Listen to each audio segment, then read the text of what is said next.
Grenada's citizenship by investment and the E2 angle. In earlier videos, we discussed the U.S. pause on immigrant visas for 75 countries and how that affects Caribbean citizens, including CBI holders.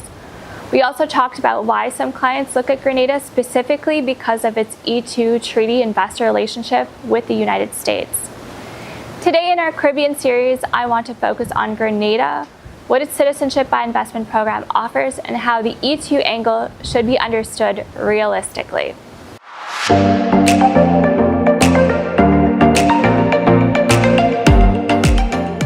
Grenada offers two main citizenship by investment routes. One of them is a contribution to the National Transformation Fund, and the other is an investment in approved real estate developments, often resort-style projects that must be held for a minimum period. The program has emphasized security and due diligence, and like its neighbors, it has adjusted its rules in response to external recommendations over the last few years. Grenada is probably in my top 5 favorite Caribbean countries. I love it there and will be back there again soon. I think that this is one of the Caribbean islands that still feels grounded and very genuine, and that matters to clients who don't just want a document, but a country they actually could enjoy returning to. So for our clients, Grenada goes beyond mobility and strategy. Grenada also appeals on a lifestyle level. It's known as the Spice Isle, offers a high quality of life with a relaxed pace, strong sense of community, and relatively undeveloped feel compared to some other Caribbean destinations. So highlights include Grand Isles Beach, often ranked among the world's best beaches. Sailing and diving is particularly beautiful. Hiking in the national park and visiting historic estates and cocoa plantations that reflect the island's agricultural heritage. So for families and long-term residents, Grenada offers English language education, a respected medical school, and a stable legal environment, making it not just a passport of convenience, but a country many clients genuinely enjoy spending time in or returning to regularly. A lot of people choose to do the Grenada citizenship for jurisdictional diversification. Many applicants already have strong passports. Grenada is about risk dispersion, not replacement.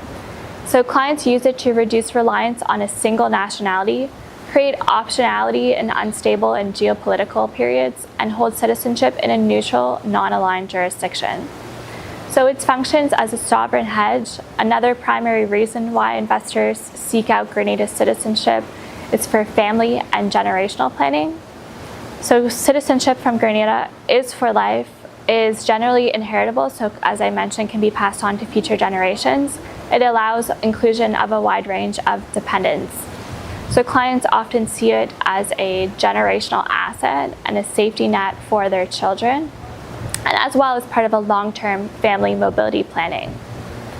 Especially for families with international education or relocation needs, Grenada often tops the list. Grenada is chosen by families, entrepreneurs, business owners, founders as a top choice program. So Grenadian Passport provides strong visa-free travel in line with other leading Caribbean programs, including access to over 140 countries.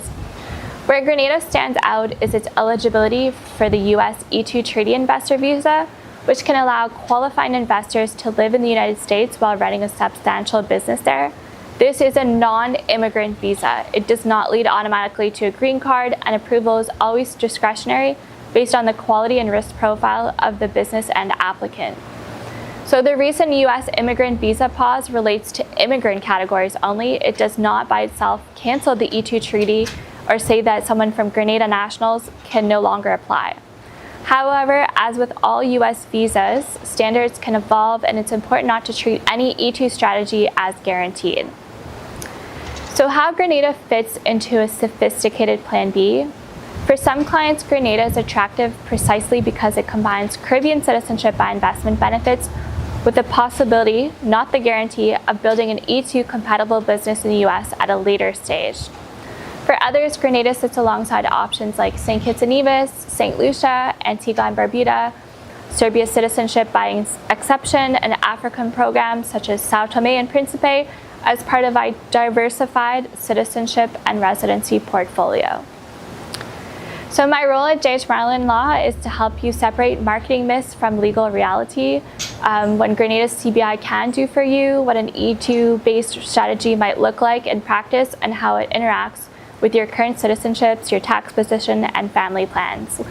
One of the biggest misconceptions I see is people assuming Grenada citizenship automatically solves US immigration challenges. It doesn't. And what it does is give you an additional tool and a broader strategy. And like any tool, it has to be used correctly. So if Grenada is on your radar, we can walk you through whether it truly aligns with your risk profile and objectives and how it compares with other Caribbean options covered in this series. Thank you for watching another episode of Passport to Possibility. All the best. Bye for now.